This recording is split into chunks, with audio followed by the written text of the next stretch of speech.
إن الحمد لله نحمده ونستعينه ونستغفره ونعوذ بالله من شرور أنفسنا ومن سيئات أعمالنا من يهد الله فلا مضل له ومن يضلل فلا هادي له وأشهد أن لا إله إلا الله وحده لا شريك له وأشهد أن محمدا عبده ورسوله وبعد أعوذ بالله من الشيطان الرجيم بسم الله الرحمن الرحيم يا أيها الذين آمنوا اتقوا الله حق تقاته ولا تموتن إلا وأنتم مسلمون وقال يا أيها الناس اتقوا ربكم الذي يا أيها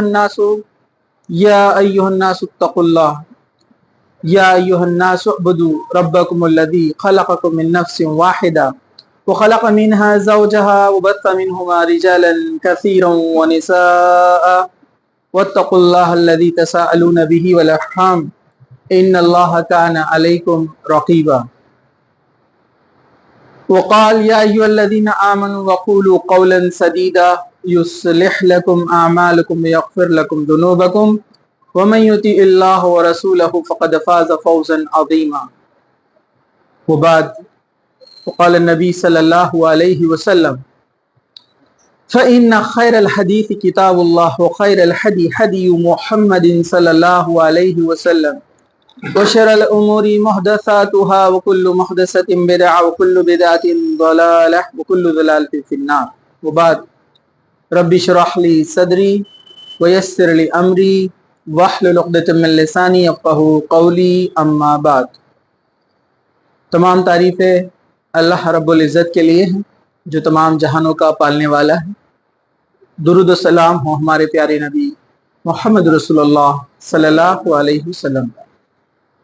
انشاءاللہ تعالی آج آپ کے سامنے ایمانیات میں سے ایمان کا جو پہلا رکن ہے ایمان باللہ، اس کے متعلق چند باتیں آپ کے سامنے رکھی جائیں گی۔ سب سے پہلے میں آپ کو مختصر سا حدیث جبرائیل کے تعلق سے بتا دوں۔ مشہور جو ہے حدیث ہے، احادیث کی کئی کتابوں میں آتی ہے۔ بخاری کے اندر حضرت عمر رضی اللہ عنہ اور عبداللہ ابن عمر سے بھی اس کو روایت کیا گیا ہے، اور یہ الگ الگ سورسز سے الگ الگ انداز میں بیان اس کو کیا گیا ہے۔ ان تمام احادیث کا مفہوم میں آپ کے سامنے رکھتا ہوں کہ یہ مدینہ کی زندگی کا واقعہ ہے۔ اللہ کے رسول صلی اللہ علیہ وسلم مسجد نبوی میں بیٹھے ہوئے تھے، صحابہ بھی آس پاس بیٹھے ہوئے تھے۔ ایک اجنبی شخص مسجد میں داخل ہوتا ہے جو انتہائی سفید رنگ، اس کا گورا رنگ تھا، کالے بال تھے، کپڑے نہایت ہی سفید تھے، مطلب سفر کے کوئی نشان نہیں تھے، اور وہ ہم میں سے کوئی اسے جانتا بھی نہیں تھا، مطلب مدینہ کا رہنے والا نہیں تھا، نہ مدینہ کا رہنے والا تھا اور نہ سفر کے کوئی نشان۔ سفر کے نشان فوراً سمجھ میں آ جاتے۔ وہ مسجد میں آ گیا، سارے لوگ بڑے حیرت سے اس کو دیکھنے لگے۔ وہ شخص سیدھے اللہ کے رسول صلی اللہ علیہ وسلم کے پاس آیا۔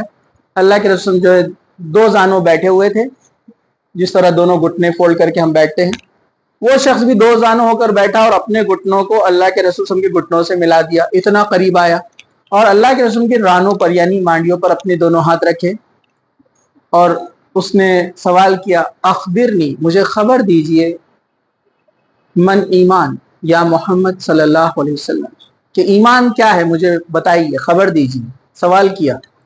اللہ کے رسول صلی اللہ علیہ وسلم نے اس کو جواب دیا آمنت باللہ و ملائکتی و کتبہ و رسولی والیوم الآخر والقدر خیر و شر، کہ ایمان لا اللہ پر، اس کی کتابوں پر، اس کے رسولوں پر، اور کس چیز پر؟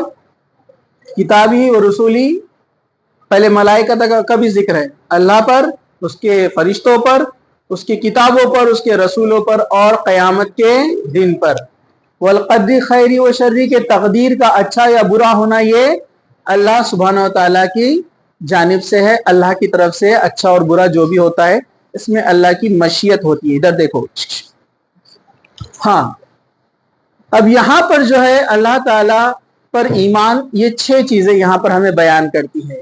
کہ ایمان کن کن چیزوں, اس کے اندر سب پوائنٹس آتے ہیں اور بھی وہ انشاءاللہ ہم بعد میں دیکھیں گے, لیکن جو مین جو بنیادیں ہیں, جو پلرز ہیں ایمان کے, وہ 6 ہیں.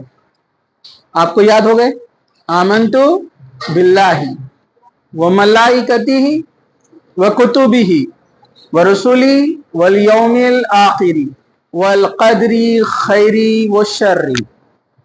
پھر اس نے سوال کیا کہ من اسلام یا محمد صلی اللہ علیہ وسلم, کہ اسلام کیا ہے؟ آپ صلی اللہ علیہ وسلم نے جواب دیا جو ایک حضرت عمر سے بھی ایک سوال جب پوچھا گیا کہ اسلام کی بنیادیں کیا ہے, تو آپ نے کہا تھا کہ بنی الاسلام علی خمس. آپ نے اللہ کے رسول کی اسی حدیث کو بیان کیا تھا کہ اسلام کی بنیادیں 5 چیزوں پر ہیں. اسلام شہادت اللہ الہ الا اللہ واشہد ان محمد عبدہ ورسولہ, کہ گواہی دو کہ اللہ کے علاوہ کوئی معبود نہیں ہے, وہ اکیلا الہ ہے, اور محمد صلی اللہ علیہ وسلم اس کے بندے اور رسول ہے. نمبر 1. واقیم الصلاۃ, اور نماز کو قائم کر. یہ دوسرا رکن ہے, حضرت عمر سمجھا رہے ایک شخص کو. واقیم الصلاۃ وایتاء الزکاۃ, اور زکوٰۃ دے, مطلب جو سیونگز ہوتی ہیں اس میں سے 2.5% زکوٰۃ. پھر گولڈ اور سلور سب میں الگ الگ ہوتا ہے. اللہ کی راہ میں صدقہ یہ فرض ہے, دینا ضروری ہے جس کے پاس ہے. تو خمسۃ, اس کے اندر جو ہے کون کون سی چیزیں؟ شہادت دینا, پھر نماز قائم کرنا, اور اس کے بعد زکوٰۃ دینا. والحج, اور اللہ تعالیٰ کے لیے حج ادا کرنا, یعنی بیت اللہ کا حج کرنا, حج کے لیے جانا. اللہ نے جس کو استطاعت دی ہے, مال اور طاقت اور جسمانی صحت ہے تو ٹھیک ہے. اور 5واں وصوم رمضان, اور رمضان کے روزے رکھنا. یہ تو ہر ایک کے لیے کافی ہے. تو 3 چیزیں تو کمپلسری ہے, شہادت دینا, نماز قائم کرنا اور روزے رکھنا. امیر غریب سب کر سکتے, اس میں کوئی وہ نہیں ہے. صرف 2 چیزوں میں کنڈیشنل ہو جاتا ہے, جس کے پاس استطاعت ہے وہ زکوٰۃ دے گا, مطلب سیونگ ہے, اور جس کے پاس پیسہ ہے وہ حج کے لیے جائے گا. ٹھیک ہے. پھر اس نے سوال کیا من احسان یا محمد صلی اللہ علیہ وسلم, کہ احسان کیا ہے؟ تو آپ نے جواب دیا کہ عبادت تو ایسی کر گویا تو اللہ کو دیکھ رہا ہے, کہ اللہ سامنے ہے. اگر کسی انسان کو پتہ چل جائے کہ اللہ تعالیٰ سامنے ہے, وہ اللہ کو دیکھ رہا ہے, تو آپ اندازہ لگائیے اس کی عبادت میں کتنا خشوع اور خضوع رہے گا, کتنا کانسنٹریشن رہے گا. پھر آپ نے فرمایا اگر ایسا نہیں کر سکا تو کم از کم یہ خیال کر کہ اللہ تجھے دیکھ رہا ہے.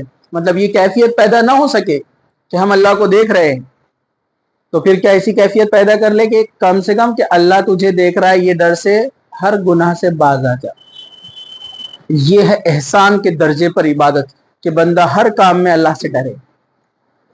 والدین دیکھ رہے ہیں نہیں دیکھ رہے, ٹیچر دیکھ رہے ہیں نہیں دیکھ رہے, پرنسپل کی نظر آپ پر ہے نہیں, محلے والے دیکھ رہے نہیں دیکھ رہے, گھر والے دیکھ رہے, اللہ دیکھ رہا ہے. اللہ دیکھ رہا ہے. اگر کوئی کسی کے دل میں یہ ڈر بیٹھ جائے نا, تو اس کے لیے بڑا آسان ہے تمام گناہوں سے بچ جانا, اپنے آپ کو بچا لینا. ٹھیک ہے. چلیے اب یہاں پر ہم آگے بڑھتے ہیں.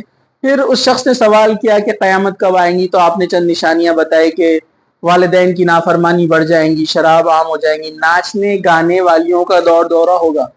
ہر جگہ آج موبائل میں ناچنے گانے والیاں سب کے پاس ہیں, یہ قیامت کی نشانیوں میں سے. اور آپ نے کچھ صفتیں بتائی, امانت اٹھا لی جائیں گی. پھر اس کے بعد وہ شخص نے سوال کے جواب سنے اور کہا کہ آپ نے سچ کہا. لوگ پریشان, کی سوال بھی پوچھتا ہے, اللہ کے رسول سے جواب بھی طلب کرتا ہے, اور بولتا ہے کہ رائٹ ہے. کون ہے یہ آدمی؟ پھر وہ شخص وہاں سے اٹھا اور چلا گیا. سارے لوگ پریشان, کون تھا, کہاں سے آیا؟ لوگ دوڑے دیکھنے کے لیے. اللہ کے رسول صلی اللہ علیہ وسلم فرمایا کہ جانتے ہو یہ شخص کون تھا؟ سب نے پوچھا کون؟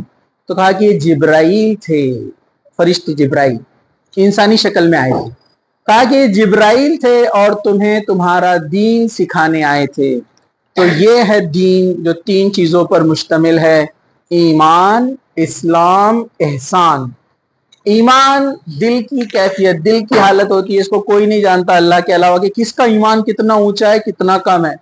حلیہ کیسا بھی ہو, داڑھی ٹوپی کرتا پائجامہ, ضروری نہیں کہ ایمان بہت بلند ہوگا. ہم بول سکتے ہیں کہ اچھا آدمی ہے, نیک, اچھا گمان کر سکتے, نماز کی پابندی کرتا ہے, ہم اچھا گمان کر سکتے ہیں, لیکن دل کی کیفیت کس کا ایمان کتنا اونچا اور کم ہے کوئی نہیں بولتا. ایسا میٹر نہیں آتا تھرمومیٹر منہ میں لگا دیا اور ان کا ایمان بہت زیادہ دکھ رہا. آج کل لوگ بولتے ہیں نا ایسے, ٹھیک ہے, تو یہ عجیب بات ہے.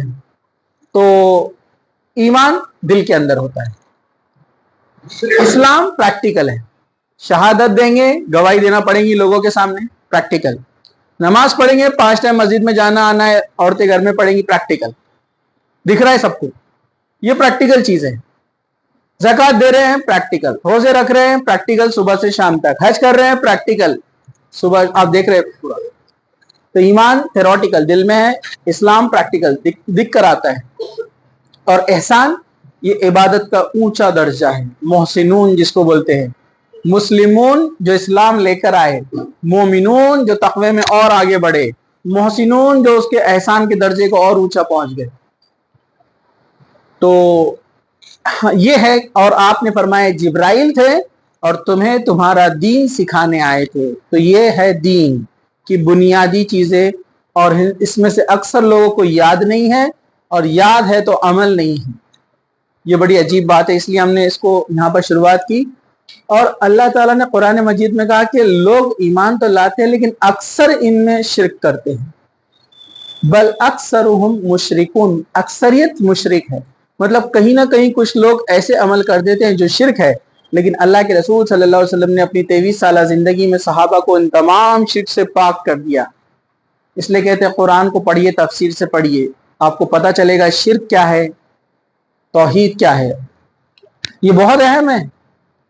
اس کے بغیر جنت میں انٹری نہیں ہے. اس میں اگر گڑبڑ رہیں گی آپ جنت میں داخل نہیں ہو سکتے. دنیا کے آپ کسی ایگزام میں کم مارکس لے لیں گے, فیل ہو جائیں گے, کچھ بھی ہوگا, اس کا دوسرا چانس ہے آگے بڑھنے کے لیے, دوسرے راستے ہے. لیکن شرک کر کے مر گئے, ایمان صحیح نہیں رہا, تو کیا ہوگا سنیے. ایک شخص کو لے کر لایا جائے گا اللہ تعالیٰ کے سامنے قیامت کے دن. نمازیں بہت ساری, عبادتیں, ریاضتیں بہت سارے, بہت نیک کام کیے تھے دنیا میں, یہاں تک کہ احد پہاڑ کے برابر اس کی نیکیاں جمع ہو جائیں گی. اتنی ساری نیکیاں. پہاڑ کوئی معمولی ہوتا ہے, اور احد پہاڑ تو کتنا بڑا ہے, پورا ہاف سرکل جیسے بنا ہوا ہے, بتایا تھا میں نے آپ کو. اتنی نیکیاں اس کی ہوں گی. پھر اللہ تعالیٰ اس سے سوال کرے گا عقیدے سے متعلق کہ اللہ پر ایمان کیسا رکھتا تھا. اس میں اگر گڑبڑ ہوئی تو اس کی پوری نیکیاں اللہ تعالیٰ ہباء منثورا, ذرے بنا کر اڑا دے گا. ہباء منثورا بولتے ہیں ذرے ذرے, باریک پارٹیکلز بنا کر اس کی نیکیوں کو اللہ اڑا دے گا اور اس کو جہنم میں ڈال دے گا. اس لیے ایمان کا صحیح ہونا بہت ضروری ہے. بہت سارے لوگ بولتے ہیں ہم ایمان بنا رہے ہیں, ہم ایمان بنانے کے لیے جا رہے ہیں, لیکن ان سے پوچھا جائے کہ ایمان کیا ہے تو نہیں معلوم. کئی سالوں سے بول رہے ہو ہم ایمان بنا رہے ہیں, لیکن ان سے پوچھا جائے ایمان کیا ہے تو نہیں معلوم. آج بھی کنفیوژن ہے, 6 کے 7 ہے کہ 8 ہے نہیں معلوم, ابھی بھی کنفیوژن میں ہے. نہیں یہ بھی ایمان ہے, یہ بھی ایمان ہے. صحیح عقیدہ درست نہیں ہونے کے بہت سارے نقصانات ہیں. سب سے بڑا نقصان جنت سے محروم ہے. انسان جنت میں داخل نہیں ہو پائے گا اگر اس کا ایمان درست نہیں ہوا. اب ایمان کو درست کرنے کے لیے سب سے پہلے اسے جاننا پڑے گا کہ ایمان کیا ہے. دیکھیے ہم کلمہ پڑھتے ہیں لا الہ الا اللہ. کلمے کو 2 حصوں میں بانٹا گیا ہے. لا الہ, الہ کہتے ہیں گاڈ, معبود, خدا, ایشور, بھگوان, ہے نا. لا الہ, کوئی خدا نہیں, کوئی گاڈ نہیں, کوئی معبود نہیں, کوئی نہیں, الا اللہ, سوائے اللہ کے. تو الہ کیا ہے؟ صفت. الہ کیا ہے؟ گاڈ. الہ کا میننگ ہوتا ہے گاڈ. اللہ کا میننگ گاڈ نہیں ہوتا ہے. اللہ کا میننگ کسی بھی زبان میں نہیں ہو سکتا, اس کو اللہ ہی کہیں گے. ہاں اللہ بنا ہے الہ سے, الہ سے بنا اللہ. ال مطلب دا, مطلب اس کا جیسا کوئی دوسرا نہیں ہے, مطلب اونلی کا میننگ دیتا ہے یہاں پر عربک میں ال. الہ کہ یہ وہ خدا ہے جس کے علاوہ کوئی دوسرا خدا نہیں ہے. اللہ لفظ بنتا ہے. تو لا الہ کہ کوئی معبود نہیں, کوئی خدا نہیں, کوئی گاڈ نہیں, کوئی بھی نہیں ہے, الا اللہ, سوائے اللہ کے. اللہ کے علاوہ کوئی نہیں. تو یہ کلمہ ہی ہم کو ایمان سکھا دیتا ہے سب سے پہلے کہ اللہ کو چھوڑ کر جو بھی ہے سب کو ہٹا دو. اگر آپ نے عقیدہ رکھا کہ اللہ کے علاوہ کوئی خدا ہے، کسی میں کچھ طاقت ہے، کوئی اولاد دے سکتا ہے، کوئی بگڑی بنا سکتا ہے، تجارت ڈوب گئی تو باہر نکال سکتا ہے، مدد کے لیے جنگلوں میں آپ کے پاس آ سکتا ہے، اللہ کے علاوہ کوئی آپ کی دعا سنتا ہے، اللہ کے علاوہ کسی اور کے سامنے آپ سجدہ کرتے ہیں، کسی سے مانگتے ہیں، کسی کو پکارتے ہیں، یہ سب کی نفی کریں گے، سب کو آپ زیرو بنائیں گے، ہٹائیں گے، تب آپ کا کلمہ مکمل ہوگا۔ ورنہ آپ اللہ پر ایمان تو لا رہے ہیں لیکن آپ ہاتھ اٹھا رہے کسی اور کے در پہ جا کر کے، جھولی بھر دے میری، برابر ہے کہ نہیں ہے؟ تو پھر آپ نے کلمے کا مطلب ہی نہیں سمجھا۔ جھولی بھرنے والا اللہ ہے، اللہ کے رسول بھی نہیں بھر سکتے۔ قوال بولتا ہے بھر دے جھولی یا میری محمد، کہاں سے بھریں گے؟ وہ محمد صلی اللہ علیہ وسلم سکھا کر گئے لا الہ الا اللہ، کہ اللہ کے علاوہ کوئی دینے والا ہے نہیں، تو آپ ان سے مانگ رہے ہیں جنہوں نے جو تعلیم دی اس کے خلاف آپ کام کر رہے ہیں۔ تو کچھ لوگ بولتے نہیں ہم اللہ سے ہی مانگ رہے ہیں لیکن کسی کے ذریعے سے، تو وہ بھی بات آگے آئیں گی۔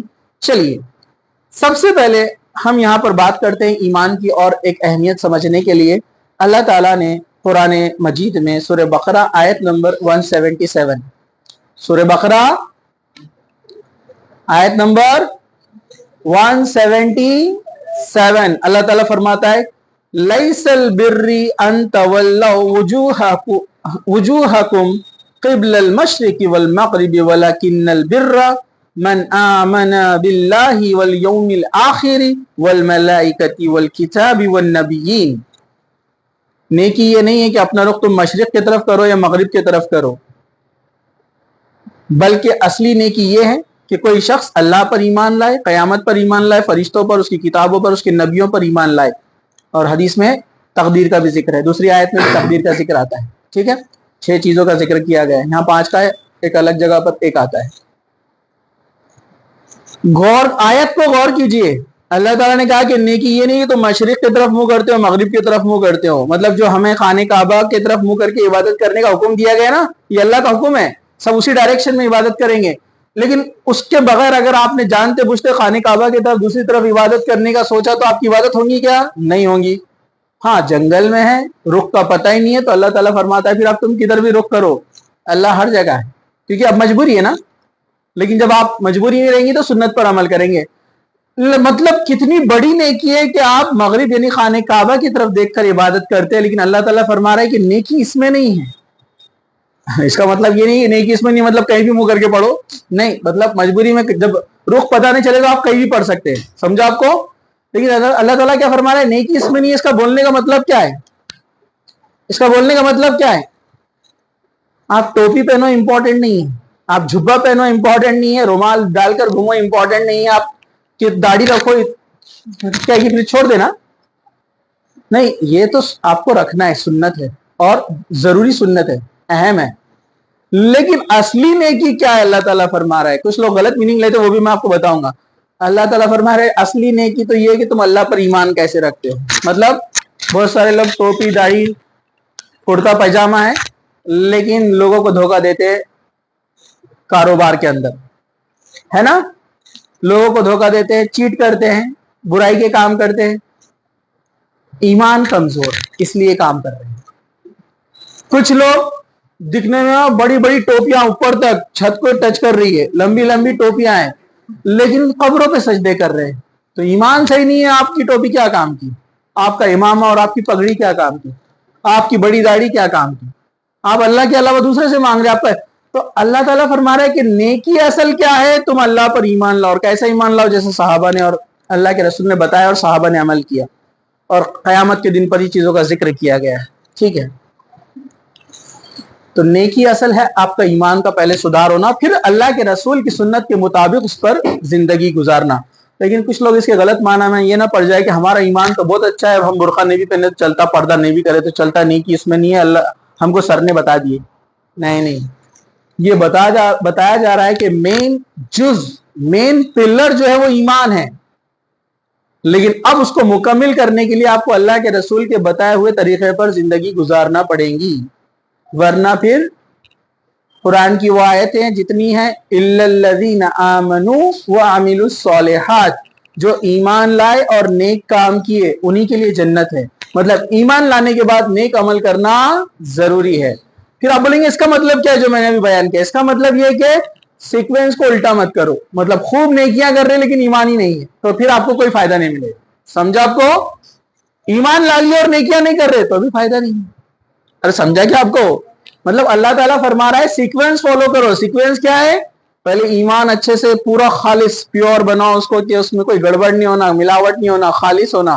اس کے بعد عمل کرتے رہنا, پھر ان کے لیے جنت ہے. الا الذین آمنوا وعملوا الصالحات. تو سیکوینس دھیان میں رکھیے. مطلب 10th پاس کرنے کے بعد 12th. تو یہ بول رہا ہے میرے کو 10th کا ایگزام نہیں دینے کا, میں ڈائریکٹ 12th کا دیتا ہوں, نہیں چلے گا نا. سیکوینس ایکسیپٹیبل نہیں. تو سیکوینس چلیے. تو ایمان لانے میں علماء نے سمجھانے کے لیے, آسان کرنے کے لیے ایمان یعنی توحید کو 3 حصوں میں ڈیوائیڈ کیا ہے. کیوں کیا وہ بھی بتاتا ہوں. تو آپ بولیں گے کیا ضرورت تھی؟ اللہ کے رسول نے تو ایسا کہیں نہیں بتایا, حدیثوں میں تو نہیں ہے. یہ عام لوگوں کو سمجھنے کے لیے ہے. جس کو عربی آتی ہے, قرآن کے گہرائی سے میننگ سمجھتے, اس کو تو یہ سمجھانے کی ضرورت نہیں ہے. یہ ہمارے جیسے لوگوں کے لیے ایزی لینگویج میں 3 چیزیں ہیں. ایک ہے اللہ تعالیٰ کے وجود پر ایمان. ہم آج بات کرنے والے ہیں صرف آمنت باللہ پر, والملائکۃ پر بعد میں, والملائکۃ اور کتبی رسولی یوم آخرت تقدیر بعد میں. ٹھیک ہے, آج آمنت باللہ پہ صرف بات ہونے والی ہے. تو سب سے پہلے اللہ تعالیٰ کے وجود پر ایمان, کہ اللہ تعالیٰ ایگزسٹ ہے, اس کا وجود ہے, اللہ موجود ہے. وجود یعنی موجود, پریزنٹ. اس کے تعلق سے اللہ تعالیٰ قرآن مجید میں فرماتے ہیں, سورۃ طور آیت نمبر 35, آیت نمبر 35 سورۃ طور. اللہ تعالیٰ کیا فرماتے ہیں اس میں؟ ام خلقوا من غیر شیء ام هم الخالقون. کیا یہ بغیر کسی پیدا کرنے والے کے خود بخود پیدا ہو گئے, یا یہ خود اپنے آپ کو پیدا کرنے والے ہیں؟ کوشچن مارک, سوالیہ انداز میں اللہ تعالیٰ پوچھ رہا ہے. یعنی محمد صلی اللہ علیہ وسلم سے اللہ تعالیٰ کہہ رہا ہے کہ مشرکین سے پوچھو, یا ان سے پوچھو. کیا پوچھنا ہے ان سے؟ ام خلقوا, کیا یہ بغیر کسی کے پیدا ہو گئے, ایسے ہی بن گئی ہے آٹومیٹکلی؟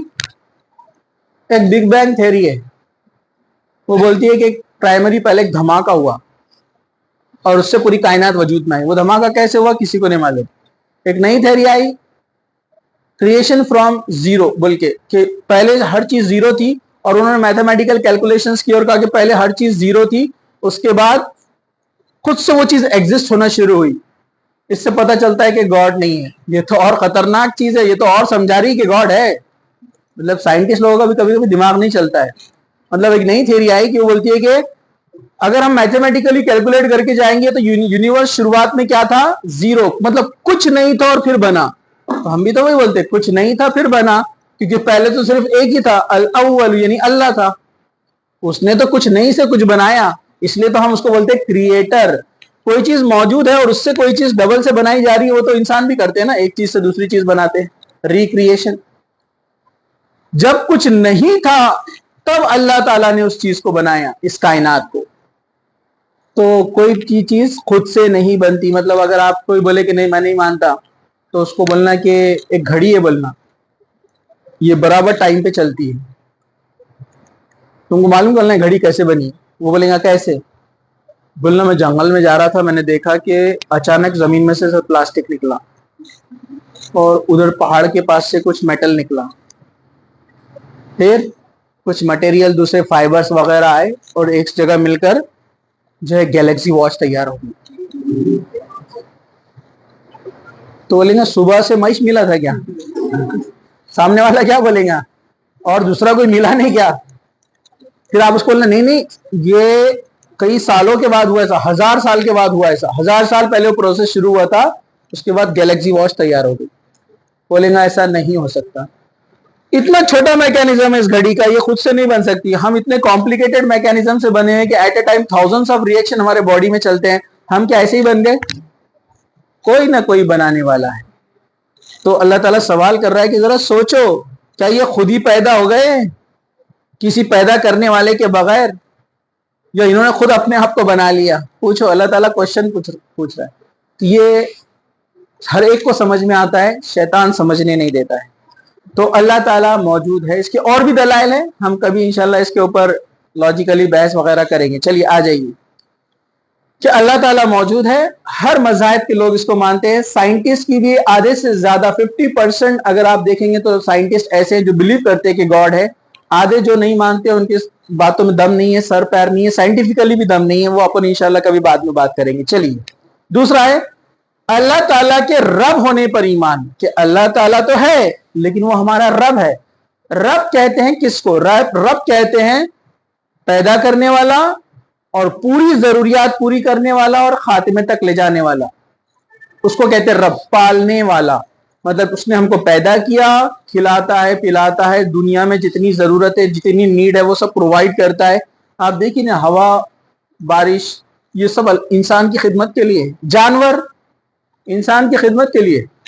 انسان گھوڑوں پر قابو پاتا ہے، اس کو سواری بناتا ہے، کیملز کو سواری بناتا ہے، کیٹلز کو کھانے کے لیے استعمال کرتا ہے، سبزی اپنے ہاتھ سے اگاتا ہے، پھر اس کو کھاتا ہے. یہ سب انسان کی سروسز کے لیے. ہوائیں، موسم، بارش، پانی، یہ سب اللہ کے حکم سے کیا ہے؟ انسان کی سروس کے لیے، انسان کی خدمت میں اللہ نے دیا ہے. اور انسان اپنے رب کو بھول گیا کہ جس نے سب کچھ یہ دیا ہے اس کو بھول گیا. تو اللہ تعالیٰ کے رب ہونے پر ایمان ہونا چاہیے.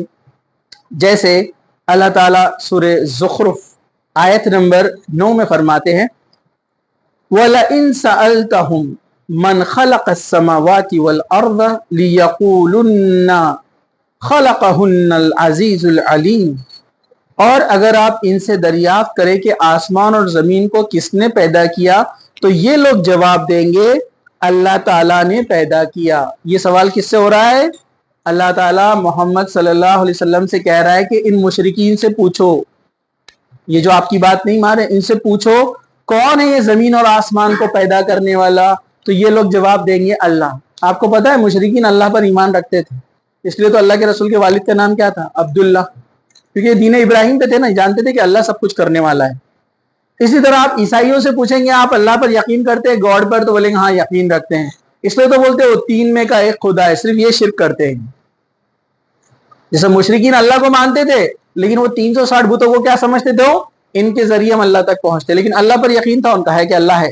عیسائی بھی اللہ پر یقین رکھتے تھے لیکن ساتھ ساتھ بولتے تھے عیسیٰ علیہ السلام نعوذ باللہ اللہ کے بیٹے ہیں. یہودی بھی اللہ کو مانتے تھے لیکن کیا بولتے تھے؟ عزیر اللہ کے بیٹے ہیں، ہم اللہ کے چنندہ بندے ہیں، وہ بولتے تھے. تو دنیا کی ہر قوم اللہ میں یقین رکھتی تھی لیکن انہوں نے سب نے اپنے ساتھ اس میں شرک کو ملوث مطلب ملاوٹ کر دیا، اس کو ملا دیا. اللہ کو یہی چیز پسند نہیں آئی. قرآن مجید میں کئی جگہ پر اللہ تعالیٰ نے اس کا سوال کیا. ان سے پوچھو کہ جن کو تم پوچھتے ہو خانہ کعبہ میں جا کر، جن سے مانگتے ہو، وہ تو تمہاری طرح بندے ہیں. کیونکہ یہ لوگوں نے ابراہیم علیہ السلام، اسماعیل علیہ السلام وغیرہ کے بت بنا کر رکھے تھے. تو اللہ تعالیٰ فرما رہا ہے یہ تمہاری طرح بندے جن سے تم مانگنے جا رہے ہو، پھر ان سے کیوں مانگتے ہو؟ تو اللہ تعالیٰ نے اس کو قرآن میں جواب بھی دیا. یہ لوگ کہیں گے ہم ان سے نہیں مانگتے. آپ کو پتا ہے مشرکین مکہ وہ 360 بتوں سے نہیں مانگتے تھے. پھر اللہ کے رسول نے سوال کیا تو پھر ان کے پاس کیوں جاتے ہو؟ یہ ہم کو اللہ سے قریب کر دیتے ہیں، مطلب ہم ان سے نہیں مانگتے، ان کے ذریعے مانگتے ہیں. تیسری چیز وہی آ رہی ہے آگے، غور سے سنیے. تیسری چیز جو ہے توحید پر علماء نے کہا سمجھنے کے لیے، وہ ہے اللہ تعالیٰ کی تنہا الہ ہونے پر ایمان. پہلا تھا اللہ کے وجود پر ایمان، ٹھیک ہے، توحید ربوبیت بولتے ہیں اس کو. اور دوسرا کیا تھا؟ اللہ تعالیٰ کے رب ہونے پر ایمان، کہ اللہ رب ہے، توحید ربوبیت، اللہ کے رب ہونے پر ایمان. اور پہلا تھا اللہ کے وجود پر ایمان، کہ اللہ ہے. اور اس کے بعد اللہ تعالیٰ کے تنہا الہ برحق ہونے پر ایمان، کہ اللہ کے علاوہ اور کوئی معبود نہیں ہے. جس کو عام الفاظ میں کہیں گے اللہ تعالیٰ کے اسماء و صفات پر ایمان. اللہ کی جتنی بھی صفتیں 99 قرآن میں جس کا ذکر کیا آیا ہے حدیث کے اندر، کہ اس پر ایمان رکھنا کہ وہ سب صفتیں اللہ کی، کسی انسان کو نہیں. مطلب اللہ کی صفت انسان کو نہیں یا مخلوق کو نہیں، اور مخلوق کی صفت اللہ کو نہیں. جیسے اللہ رحمان ہے، اس کے جیسا رحمان کوئی نہیں ہو سکتا، اس لیے آپ کسی کا نام رحمان نہیں رکھ سکتے، عبد الرحمان بولنا پڑے گا. ویسے ہی بندے کی صفت ہے سونا، نیند آتی ہے.